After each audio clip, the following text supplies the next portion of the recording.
The first two limited characters for Wuthering Waves have been revealed, and the game will be coming out soon. Many of you are wondering who is going to be stronger, and I'm here to help. As a reminder, the game is not actually out yet, and everything I'm saying is based on CBT2 testing and could very well not be in line with the live release. So take my words with a grain of salt and choose to believe me at your own peril. Since the game is not out yet, I feel it important to describe the combat a bit to you all, so you have a better understanding of what I'm talking about.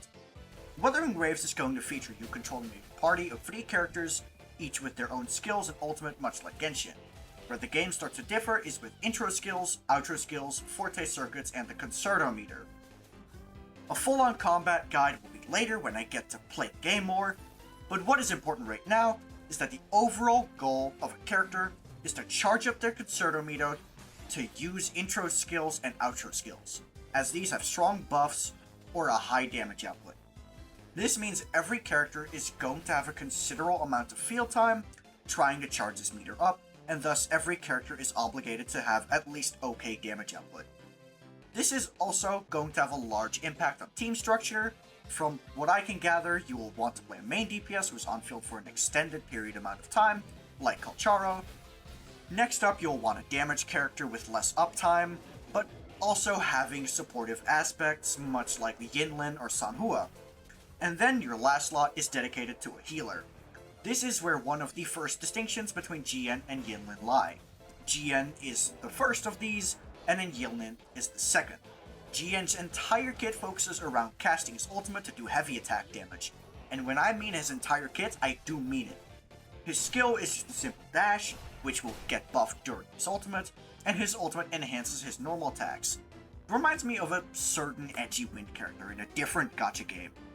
Even his forte circuit, essentially like Honkai Star Rail's talents, gives him a meter that will enhance his ultimate even further, and then enhance his skill during the ultimate's duration. He is built to stay on field for a hot minute to do damage. Yinlin does not share this philosophy. Her skill's damage window may be the same duration as Jiyan's ultimate, but it does not mean she will be played the same. This is because her skill doesn't enhance her normals, but rather gives them an extra hit which can only be triggered 4 times.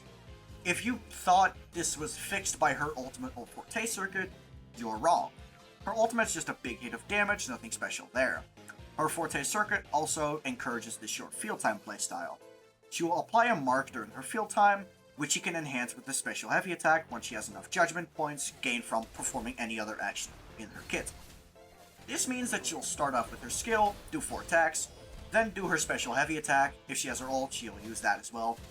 This is heightened even more by the fact that her outro skill gives the next character 20% electro damage deepen and 25% resonance liberation damage deepen.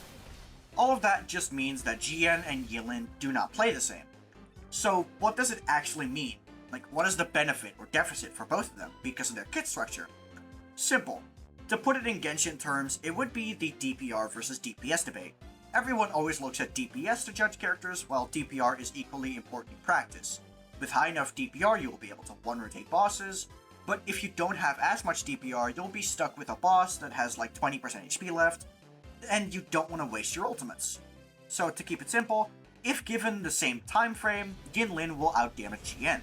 But in extended fights, Jiyan will pull ahead because he is supposed to be an extended DPS rather than Yinlin's short field time. I think that this is going to be enough yapping about long field time for short field time, don't you think? So how about instead I yap about how I am going to live stream the release of Wuthering Waves live here on my YouTube. So be sure to subscribe so you don't miss it. Well, let's highlight some other things. Let's start with Jiyan's need for energy. As I highlighted earlier, Jiyan's entire kit focuses around needing his ultimate. It boosts his normals, it boosts his skill, it boosts his grades. The only thing it does not boost is his income tax. This might require building energy recharge. Thankfully, Wuthering Waves is a lot simpler about energy than Genshin is, but you're still gonna need energy requirements. Now, why is this an issue? Well, it won't be an issue for long, but keep in mind, the game will have barely come out when most people get it. Guess what you won't have in the early game? High-level echoes. This means you'll be scraping for scraps to try and get Jiyan's ultimate up until you can get higher level gear. Yinlin is simpler with this, of course. Her ultimate's only just a source of judgment points, which she has plenty of other beats to get, so she has no strict requirements. It's like picking between Xiao or Cloran. Now that we've talked about something Jiyan suffers with, let's give the man a break and talk about something good. Every game is going to have a debate of if a character is good in AoE, and Jiyan has AoE in spades. I mean, just look at his reach. This is some very good AoE right here. Area coverage is quite important, since we know that one of the endgame game modes is essentially like the Spiral Abyss, and in there a lot of time you will have multiple enemies spread out that will never properly group. This is why characters like Nuvalet are so good, because of their massive AoE coverage. So how does Jiyan's AoE compare to Yinlin? Well, Yinlin is more single target oriented for sure. Her basic attacks are quite pitiful in terms of the area coverage, but dear god is that heavy attack massive. I genuinely have not seen a single ability produce this much range in Wuthering Waves at least. But this ability requires you to charge up your meter, which won't be as fast as Jiyan's constant AoE. Now that we gave Jiyan some compliments, let's hop over to Yinlin, starting with her very obvious supportive quality. Like I mentioned previously, her outro skill will provide buffs to the next character. She gives electro damage and ultimate damage after all. This lines up perfectly with specifically Kalcharo, but these buffs can be used well on other characters as well. Jiyan has no supportive quality at all, but he doesn't need any. He's the main carry. But Yinlin having fast damage and support makes her strong with electro damage carries and any carry who does primarily ultimate damage. But then I do have some complaints with Yinlin. It doesn't have to do with her damage output or anything in her kit, mainly just that she isn't as easy to use as Jiyan. Jiyan has a very simple game plan. Use his ultimate, use enhanced normal, and skill as much as you can, and get your buffs back up. Yinlin is a little more complicated than that. She has her 4 enhanced attacks, but that is not enough to fill the Concerto gauge if you miss your attacks, which can easily happen since the bosses in this game are a lot more active than in Genshin. Thank god the dodge counters will still let her do her thing, unlike Kalcharo. I hope that this video has been useful to some of you to find the crucial difference between Yinlin and Jiyan. If you want a dedicated on-fielder, go for Jiyan. If you want something a little more quick and snappy, go for Yinlin. Also, don't forget that I'm going to livestream Wuthering Waves release day with my good friend Juice, and if you want to be there, you should subscribe and turn notifications on. Also, don't forget to like the video, and join my Discord, which is linked in the description.